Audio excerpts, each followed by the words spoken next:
The Chaukhandi tombs form an early Islamic cemetery situated 29 kilometers, 18 miles, east of Karachi, Sindh province of Pakistan. The tombs are notable for their elaborate sandstone carvings. The tombs are similar in style to the elaborate tombs at the Makli necropolis near Thatta, and are built in the funerary architectural style typical of Lower Sindh. Generally, the tombs are attributed to the Sindhi tribe Jokio, also spelled Jokia, and known as the family graveyard of the Jokio tribe. Other Sindhi tribes like Burfat, Jakra, and Shaikh tombs are also found, although other Kalmati Balak tribe have also been buried here. They were mainly built during Mughal rule sometime in the 15th and 18th centuries when Islam became dominant. This type of graveyard in Sindh and Baluchistan is remarkable because of its main north-south orientation. The more elaborate graves are constructed with a buff-colored sandstone, which has often kept remarkably well over time in the arid local climate. Tombs were constructed either as single graves or as groups of up to 8 graves, raised on a common platform.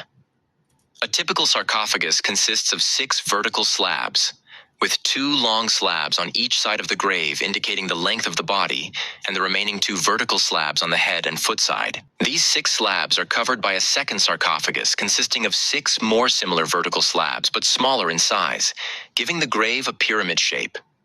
The upper box is further covered with 4 or 5 horizontal slabs, and the topmost construction is set vertically with its northern end often carved into a knob known as a crown or a turban. The tombs are embellished with geometrical designs and motifs, including figural representations such as mounted horsemen, hunting scenes arms, and jewelry. The tombs, however, were given more serious attention for the first time by H.D. Baskerville, the assistant collector of Thatta in Karachi district in 2008-1917. The tombs near Landhi were included in the Ancient Monuments Preservation Act, 1904, in 1922. Some scholars believed that Chaukhandi is the name of a place. Others take it to be an architectural term. On the necropolis of Chaukhandi stands the tomb of one Jam Murid bin Haji, which contains the word Chaukhandi along with the name of the deceased. Shaykh Khurshid Hassan therefore considered Chaukhandi to be the name of the place. More so, when Banerjee visited the Chaukhandi graveyard in 1920, he referred it as the little village Chaukhandi. According to Mumtaz Hassan, Chau in Sindhi language means 4 and Kundi corner or pillar. Chaukhandi would refer to the 4 pillars supporting the umbrella-shaped dome over the tomb and would apply to all tombs having the same construction. Shaykh Khurshid Hassan therefore considered Chaukhandi to be the name of the place. More so, when Banerjee visited the Chaukhandi graveyard in 1920, he referred it as the little village Chaukhandi. According to Mumtaz Hassan, Chau in Sindhi language means 4 and Kundi corner or pillar. Chaukhandi would refer to the 4 pillars supporting the umbrella-shaped dome over the tomb and would apply to all tombs having the same construction. Description. However, the area across which the cemeteries are spread is by no means identical with that of the Balochis, but includes only a tiny fraction of it.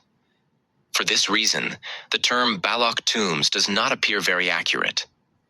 It suggests the conclusion that this type of tomb is a peculiarity of the Balochis, and might be explained in some way through the common culture and history of the tribe as a whole.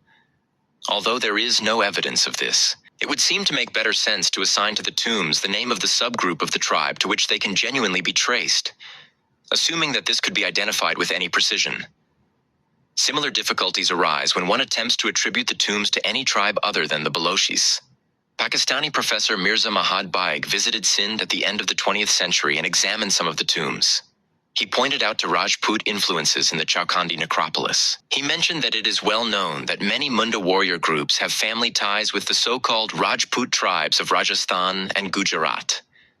Some Rajput tribes, namely the Jokio, the Satlari, emigrated from Kutch, Gujarat, and Rajputana towards the Sindh and Makran regions during the Sama dynasty. These tribes had close relations among each other, including matrimonial ties, both within their own group as well as with the Balak tribe of the Kalmatis. His hypothesis suggested a tribal Rajput origin in the utilization not only of the monolithic slabs and pedestals in the step-shaped graves, but also in the naive decoration of some tombs, resembling a house facade, or a human face as if drawn by a child. The decoration of the tombs, mostly with geometric motifs, seems derived from wood sculpture. With a few exceptions, human figures are avoided in accordance with Islamic beliefs. Further articles on the structural development of stone-carved graves were written by Kaleem Lashari. Later, Lashari highlighted the Pawani Sarai and the Tutai Chaukhandi graveyards, and called for urgent conservation. Zajadach Hastanrath concluded that the Chaukhandi tombs had developed far beyond a kind of folkloristic specialty. They evolved from traditional forms of tombs widely spread in the lower Sindh on Makli Hill, but there with richer forms, Kathiawar and Gujarat. 2. Graves with a monumental quality, achieved by their unusual height, coupled with strong sculptural decorations. The apex of this development was reached during the first half of the 17th century, of which fine examples were shown in figures 34, 35, and 36 of the study. The author called these tombs with projecting surfaces. Unique in the Islamic architectural tradition, the author considered the Chaukhandi tombs a most original and independent contribution to graves with a monumental quality, achieved by their Islamic sepulchral architecture and ornamental sculpture. The notable character of her study was underlined in the Encyclopedia of Islam. While dealing with the various types of sepulchral structures on the South Asia and referring to the study of Zajadach Hastanrath, the author of that article stressed that it was only in the case of the Chaukhandi tombs that such a systematic research had been done. In 2003, after the author's decease in 1998, graves with a monumental quality, achieved by their Islamic sepulchral architecture and ornamental sculpture. The notable character of her study was underlined in the Encyclopedia of Islam. While dealing with the various types of sepulchral structures on the South Asia and referring to the study of Zajadach Hastanrath, the author of that article stressed that it was only in the case of the Chaukhandi tombs that such a systematic research had been done. In 2003, after the author's decease in 1998,